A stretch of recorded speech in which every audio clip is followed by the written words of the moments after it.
En lo que hemos avanzado en la serie sobre la familia auténticamente cristiana, hemos definido lo que es una familia auténticamente cristiana. En resumen, una familia auténticamente cristiana es básicamente aquella en la cual la persona de Cristo es el centro de la misma.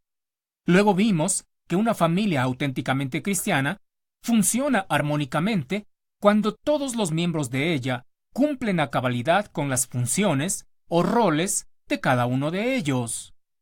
Comenzamos describiendo las funciones del esposo en la familia auténticamente cristiana. En primer lugar, el esposo debe amar a su esposa, así como Cristo amó a la iglesia y se entregó a sí mismo por ella. En segundo lugar, el esposo es la cabeza de la esposa y de la familia auténticamente cristiana. Como tal, el esposo provee todas las necesidades de la esposa y de los hijos. En tercer lugar, el esposo es el líder espiritual de la familia auténticamente cristiana. Esto significa que mediante la llenura de la palabra de Dios y del Espíritu Santo, el esposo se constituye en el gobernante amoroso de la familia auténticamente cristiana. Pero, ¿qué de las esposas? ¿Qué papel o función asigna Dios a las esposas en la familia auténticamente cristiana? Dejemos que sea la palabra de Dios quien responda a esta pregunta. Si usted tiene una Biblia a la mano, ábrala en Efesios 5, 21 a 24.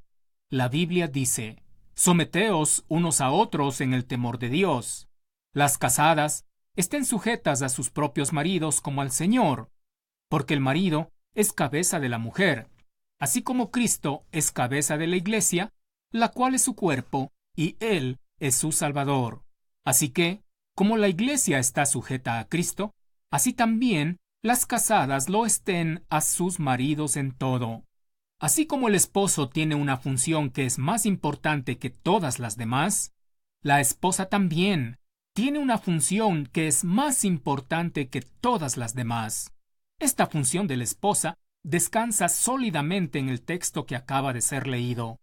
La función más importante de una esposa en la familia auténticamente cristiana no es criar a los hijos, ni arreglar la casa, ni lavar los platos, ni limpiar los pisos, ni satisfacer a su esposo en todo, ni siquiera amar a su esposo y a sus hijos. Todo esto tiene su importancia, y ciertamente toda esposa debe estar cumpliendo con esto. Pero todas estas cosas son el resultado de otra función más importante que toda esposa debe cumplir en la familia auténticamente cristiana. Es el principio de sumisión. De la sumisión parte todo lo que la esposa cristiana debe hacer en la familia. Si una esposa no es sumisa, podrá hacer cualquier cosa, pero siempre lo verá como una pesada carga, como algo indigno de hacer. Una esposa puede, por ejemplo, arreglar la casa, pero si no es sumisa, verá a esta actividad como algo indigno para ella, como algo bajo. Lo hará, pero entre plato y plato que lava, masticará su amargura. Claro, yo soy la esclava. Él no hace nada. Se la pasa disque en la oficina. Bien merecido lo tengo. ¿Quién me mandó a casarme? Si no me hubiera casado, hoy estaría disfrutando de la vida. Qué triste que una esposa tenga una actitud así. La falta de sumisión hace que se cumpla una actividad, pero sin la motivación correcta, por obligación, más que por buena voluntad. Es por esta razón que el apóstol Pablo asigna a la esposa la sumisión como su función más importante. Ahora bien, estoy muy consciente que al hablar de sumisión de la esposa, estoy tocando un asunto polémico. Para el mundo incrédulo y para no pocos creyentes, hablar de sumisión de las esposas es lo mismo que retroceder en el tiempo a las épocas más tenebrosas de la humanidad. Según estas personas, cuando Pablo habló de sumisión, estaba manifestando su propio punto de vista retrógrado, parcializado, machista y cargado de sentimiento contrario a la mujer. Algunos sociólogos y psicólogos modernos han tildado a Pablo de desadaptado, neurótico, egocéntrico y amargado. Las mujeres que miran con mucha simpatía el movimiento de liberación femenina han usado términos aún más fuertes para atacar al apóstol Pablo por su enseñanza sobre la sumisión. ¿Cuál es la razón para esta reacción virulenta? Hay muchas razones, algunas de ellas muy lógicas y otras no tanto, pero en la mayoría de los casos se debe a un mal entendimiento del principio de sumisión. Claro, algunas esposas son tratadas por sus esposos como esclavas con el pretexto de sumisión, y es natural, aunque no justificable, que las esposas sobrereaccionen en contra de esta injusticia. Es por tanto importante que las esposas entiendan lo mejor que sea posible el principio de sumisión de la esposa, y es más importante aún, o vital, que los esposos entendamos a cabalidad el principio de sumisión de la esposa para evitar todo tipo de autoritarismo en nuestras familias. Para entender la sumisión de la esposa, es necesario volver a los mismos orígenes de la humanidad. Veremos el principio de sumisión delineado y el principio de sumisión desafiado. Sobre lo primero, ¿sabía que el principio de sumisión de la mujer no fue una consecuencia de la caída del ser humano en pecado? Digo esto por cuanto muchas esposas, aunque son sumisas, sin embargo, no tienen una buena actitud hacia la sumisión. Dicen, pobre de mí, por el pecado de Adán y Eva, hoy tengo que someterme a mi esposo. Es decir, tienen un concepto tan bajo de la sumisión que ha llegado a ser comparable a una enfermedad con la cual tenemos que vivir aunque no la queramos. Pero no debe ser así. La sumisión fue la idea de un Dios perfecto como medida indispensable para que el hogar de Adán y Eva marche a la perfección. Génesis 2:18 dice, «Y dijo Jehová Dios, no es bueno que el hombre esté solo, le haré ayuda idónea para él». Note la frase ayuda idónea. Eva fue creada por Dios para ser la ayuda idónea de Adán, no la cabeza o la autoridad sobre Adán. Ciertamente que tanto Adán como Eva eran idénticos en cuanto a su naturaleza. Adán no era en esencia superior a Eva en ningún sentido.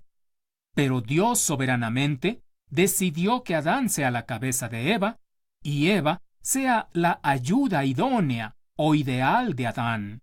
Como ayudante ideal de Adán, Eva funcionó en sumisión a Adán y la relación entre ellos funcionaba a las mil maravillas. Tome nota que el pecado todavía no había hecho su ingreso fatal en el mundo. Sin embargo, ya había una pareja con uno que era la cabeza, Adán, y otra quien era la ayuda idónea, Eva. Hermoso, ¿no le parece? Adán amaba a Eva y Eva gustosamente se sometía a Adán, sin resistencia, sin sospecha, sin ninguna mala actitud. Una vez que hemos visto el principio delineado, veremos el principio desafiado. En algún momento de la historia humana, usted y yo sabemos que Eva fue engañada por Satanás y dio crédito a la voz de Satanás y desechó la voz de Dios. Una vez que cayó, arrastró en su caída a su compañero Adán. Los dos tuvieron que sobrellevar la consecuencia de su desatino. Una de las trágicas consecuencias del pecado fue un impacto severo en el principio de sumisión. Note lo que dice Génesis 3:16. A la mujer dijo, multiplicaré en gran manera los dolores de tus preñeces. Con dolor darás a luz los hijos, y tu deseo será para tu marido, y él se enseñoreará de ti. Fijémonos especialmente en la frase, tu deseo será para tu marido. Para muchos, esta declaración tiene que ver con la atracción sexual que la esposa sentiría hacia su esposo. Pero esa atracción sexual de la esposa hacia su esposo ya existía antes de la caída. Mal puede entonces referirse a ello. Recuerde que estamos hablando de consecuencias del pecado. No puede ser que algo tan hermoso y sublime como la atracción sexual en la pareja de casados sea una consecuencia de pecado. Lo que en realidad significa es que como consecuencia de la caída en pecado de la raza humana, quedó afectado el principio de sumisión de la mujer. La mujer ya no estaría tan dispuesta a someterse a su esposo como lo hacía antes de la caída. En cambio ahora, muy dentro de la mujer, anidaría un deseo profundo por gobernar al hombre, un deseo de ejercer autoridad sobre él, de dominarlo, aun cuando si para ello necesita echar mano de la manipulación. ¿Ha visto, por ejemplo, a esposas que dicen a sus maridos, si no haces esto o aquello, me voy de la casa?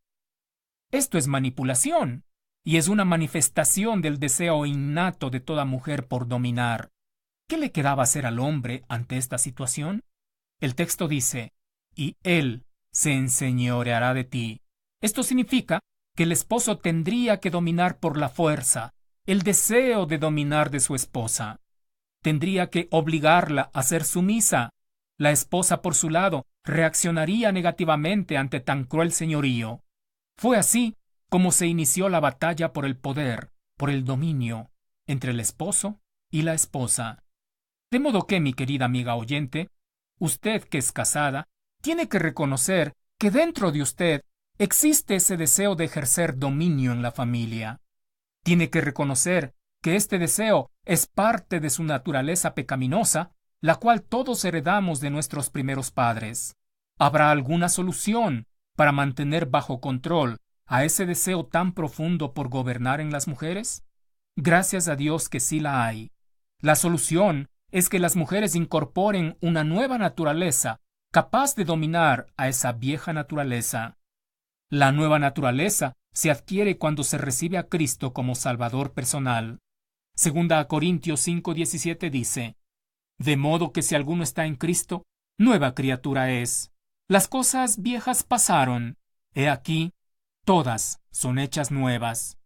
Si no lo ha hecho antes, reciba hoy mismo a Cristo como su Salvador, y entre los muchos beneficios de esa decisión estará este, de adquirir una nueva naturaleza que tiene la capacidad de contrarrestar los impulsos de su vieja naturaleza.